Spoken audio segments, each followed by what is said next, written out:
Hello all, welcome to my channel. ఈరోజు super special Telangana traditional recipe. ఇది మొక్కజొన్న అట్టు పాలామృతం. ఎంత బాగుంటుందో టేస్ట్ మాటల్లో చెప్పలేను. ఎప్పుడు మొక్కజొన్న గారెలు మొక్కజొన్న దొరికినప్పుడు ఇలా ఒకసారి అట్టు, దాని కాంబినేషన్గా పాలామృతం ఎవర్ గ్రీన్ రెసిపీ. చిన్నప్పుడు మా అమ్మ మాకు చేసి పెట్టేది, ఎంత ఇష్టమో ఈ రెసిపీ నాకు. ఇప్పుడు నేను మీ అందరి కోసం వీడియోలో డీటెయిల్గా ఎక్స్ప్లెయిన్ చేశాను. తప్పకుండా ట్రై చేయండి, అందరికీ నచ్చి తీరుతుంది. అంత యమ్మిగా ఉంటుంది. పిల్లలైతే చాలా బాగా ఇష్టపడతారండి. ఇందులో ఉండే పోషకాలు మన హెల్త్కి, బోన్ హెల్త్కి చాలా మంచిది. మొక్కజొన్నలో ఉండేవి ఇందులో ఫైబర్ ఎక్కువ కాబట్టి ఉన్న ఇమ్యూనిటీ సిస్టానికి యూజ్ అయ్యే బ్యాక్టీరియా ఇంప్రూవ్ అవ్వడానికి ఈ కార్న్ చాలా బాగా యూజ్ అవుతుందండి. ఓకే, ఇప్పుడు ఇది ప్రాసెస్ ఏంటో చూద్దాం. నేను ముందుగా పాలామృతం చేసుకోవడానికి ఒక 2 స్పూన్ల బియ్యం పిండి తీసుకున్నాను. నేను తక్కువ క్వాంటిటీలో తీసుకుంటున్నాను. ఇందులో ఎక్కడే ఉండలు లేకుండా కొంచెం వాటర్ వేస్తూ ఇలా ఉండలు లేకుండా కలుపుకోండి బియ్యం పిండిని. ఇలా కలిపిన తర్వాత స్టవ్ మీద ఒక గిన్నె పెట్టండి. 1/2 లీటర్కి 1/4 లీటర్ నీళ్ళు ఆ రేషియోలో పాలు పోసుకోండి, లేదంటే పాలెన్నైనా నీళ్ళన్నీ పోసుకొనైనా వేడి చేసుకోండి. అవి వేడేలోపు మనం అట్టుకు కావాల్సిన పిండి రెడీ చేద్దాం. దీనికోసం మొక్కజొన్నలు ఇలా ఒలిచి పెట్టుకుంటాం కదా, లేతవి పాలున్నవి తీసుకోండి. మొక్కజొన్నల్ని మిక్సీ జార్లో వేసుకొని ఒక 1/2 స్పూన్ వరకు ఉప్పు వేసుకోండి, అలాగే 1 స్పూన్ వరకు జీలకర్ర వేసుకోండి. నేను ఇక్కడ కలర్ కోసం ఒక 1/2 స్పూన్ వరకు పసుపు వేసుకున్నాను. మీరు ఇక్కడ నచ్చితే పచ్చిమిర్చి కూడా వేసుకోవచ్చు, కానీ కొంచెం స్వీట్గా హాట్గా తినాలనుకున్న వారికి ఆ కాంబినేషన్ కూడా చాలా బాగుంటుంది.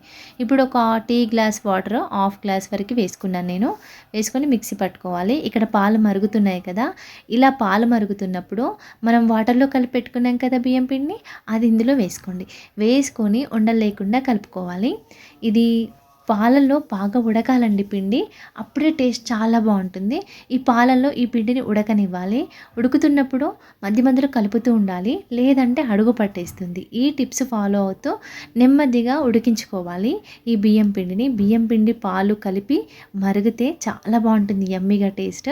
చూసారా, ఇలా బుడగలు స్లోగా వస్తున్నాయి కదా, ఈ విధంగా వచ్చే మంట మీడియం టు లో ఫ్లేమ్లో ఉడికించుకోవాలి. ఇప్పుడు ఇక్కడ నేను ఒక 3 వరకు ఇలాచీని దంచి వేసుకున్నాను. ఈ టేస్ట్ చాలా బాగుంటుంది. ఇలాచీ నచ్చిన వాళ్ళు స్కిప్ చేయొచ్చు, కానీ వేసుకుంటే చాలా బాగుంటుంది. ఇప్పుడు నేను ఇక్కడ స్వీట్నెస్ కోసం బెల్లం వాడుతున్నాను. మీరు ఎంత తీపికి తినగలిగితే అంత వేసుకోండి. నచ్చని వాళ్ళు షుగర్ కూడా వేసుకోవచ్చు. నేను ఇక్కడ బెల్లం వేసుకున్నాను. బెల్లం వేసుకొని బెల్లం కరిగి ఈ కన్సిస్టెన్సీ కొంచెం థిక్ అయ్యే వరకు ఉడికించుకోవాలి. చూసారా, ఈ విధంగా ఉడికించుకోవాలి. ఇలా కలుపుతూ ఉండాలి, లేదంటే అడుగు పట్టేస్తూ ఉంటుంది. ఇలా కలుపుతూ ఉండండి, అంతే. ఇది చాలా బాగుంటుంది, యమ్మీగా టేస్ట్. ఒకసారి తప్పకుండా ట్రై చేయండి. మనం బెల్లం వేసాం కాబట్టి ఇంకా హెల్దీ అండి. ఇలా ట్రై చేయండి, అస్సలు మిస్ అవ్వద్దు. ఈ రెసిపీ చాలా బాగుంటుంది.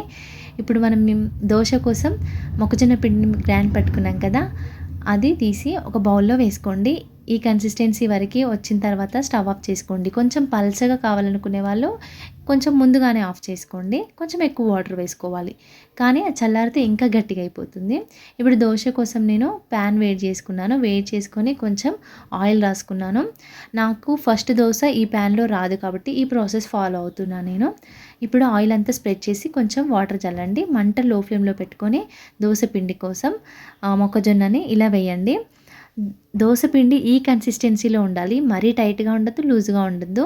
చూడండి, ఇలా చక్కగా స్ప్రెడ్ అవుతాయి, ఎక్కడ విరగవు, చాలా బాగుంటాయి.